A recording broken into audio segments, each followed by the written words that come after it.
नमस्कार, आप देख रहे हैं टपरी वार्ता और मैं हूं साहिल राय। सबसे पहले आप सभी दर्शकों को टपरी वार्ता की टीम की तरफ से हिंदी पत्रकारिता दिवस की हार्दिक शुभकामनाएं। दोस्तों, हमारी ज़िंदगी बस एक पहचान पत्र होने की वजह से कितनी आसान हो जाती है। ये पहचान पत्र कुछ भी हो सकता है, चाहे आधार कार्ड, ड्राइविंग लाइसेंस या पैन कार्ड।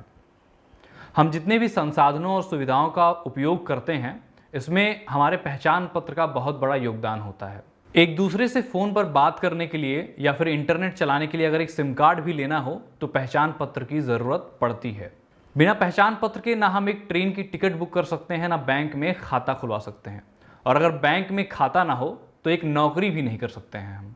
शायद हम और आप पहचान पत्र की अहमियत को ना समझते हों, पर वो लोग जो किसी दूसरे देश में रह रहे थे और वहाँ की सरकार द्वारा किए गए अत्याचार और प्रताड़ना से परेशान होकर भारत चले आए हैं और न जाने कई साल से शरणार्थी बनकर रह रहे हैं, जिनके पास एक आधार कार्ड भी नहीं है, उनकी ज़िंदगी कितनी मुश्किल होती होगी ये हमारे और आपके समझ के बाहर की चीज़ है, क्योंकि हमने कभी उस संघर्ष को झेला नहीं है। इन शरणार्थियों को पहचान मिल सके और भारत की नागरिकता प्राप्त हो सके, इसके लिए हमारे गृह मंत्रालय ने 28 मई को एक गैजेट नोटिफिकेशन जारी किया है। तो आज की इस वीडियो में मैं आपको बताऊंगा कि इस गैजेट में आखिर क्या लिखा हुआ है और किन शरणार्थियों को मिलेगी भारत की नागरिकता। शरणार्थियों को भारत की नागरिकता दिलाने के लिए नागरिकता कानून 1955 की धारा 16 और 2009 में कानून के अंतर्गत बनाए गए नियमों के तहत मिली शक्तियों का प्रयोग करते हुए केंद्र सरकार ने यह कदम उठाया है। पर आपको बता दें कि नागरिकता प्राप्त करने का यह नोटिफिकेशन केवल भारत के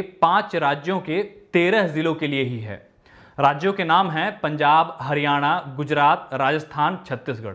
गुजरात के 4 जिले हैं, मोरबी, राजकोट, पाटन और वडोदरा। छत्तीसगढ़ के 2 जिले हैं, दुर्ग और बालूदा बाजार। राजस्थान के 5 जिले हैं, जालौर, उदयपुर, पाली, बाड़मेर और सिरोही। हरियाणा का 1 जिला है, फरीदाबाद, और पंजाब का भी एक ही जिला है जिसका नाम है जालंधर। इसमें ध्यान देने वाली एक बात यह है कि भारत की नागरिकता मात्र पड़ोसी देश पाकिस्तान, बांग्लादेश और अफगानिस्तान से आए हुए गैर मुस्लिम शरणार्थियों को ही मिलेगी, जैसे हिंदू, सिख, जैन, बुद्धिस्ट, पारसी और ईसाई। अब सवाल यह है कि इन जिलों में रह रहे क्या हर शरणार्थी को नागरिकता मिल जाएगी? इसका जवाब है नहीं।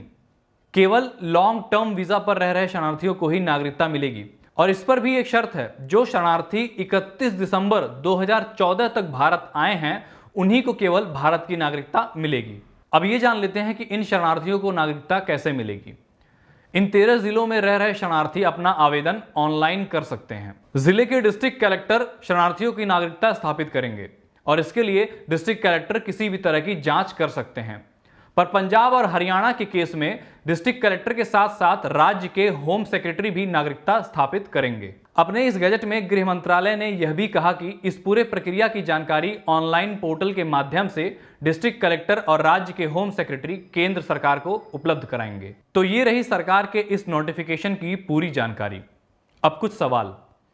सबसे पहला सवाल कि अगर सरकार के पास नागरिकता देने के लिए पहले से ही कानून था तो फिर सिटीजनशिप अमेंडमेंट एक्ट 2019 लाने की क्या आवश्यकता थी, जिसकी वजह से पूरे देश में प्रोटेस्ट हुआ और दिल्ली में 2 दिनों तक दंगे भी हुए। दूसरा सवाल, बंगाल और असम के शरणार्थी जिनको लेकर हमेशा से चर्चा होती रही है और विवाद भी होते रहे हैं, उनके बारे में इस गैजेट में चर्चा क्यों नहीं हुई है? और इसके अलावा तिब्बती और श्रीलंकाई शरणार्थी जो कि भारत में बहुत ज्यादा तादाद में हैं, उनके बारे में भी क्यों कुछ नहीं कहा गया है? तीसरा सवाल, मुस्लिम शरणार्थी जो कि भारत में कई सालों से रह रहे हैं और भारत को ही अपना देश मानते हैं, उनके लिए सरकार चुप क्यों है? और सबसे आखिरी और अहम सवाल कि क्या इस कोरोना महामारी के मुश्किल समय में जहां लोग चिकित्सा सेवा के अभाव में त्राही त्राही कर रहे हैं, ऐसे समय में सरकार को नागरिकता जैसे विषय पर ध्यान देना चाहिए? क्या यह आपदा में अवसर ढूंढने जैसी बात नहीं है कि लॉकडाउन लगा हुआ है, कोरोना फैला हुआ है, लोग क्या करेंगे? ज़्यादा से ज़्यादा सोशल मीडिया पे चिल्ला के चुप हो जाएंगे। इन सभी सवालों के जवाब आप हमें कमेंट में लिख कर दें, और आपका इस मामले पर क्या कहना है इस पर भी प्रतिक्रिया हमें दें।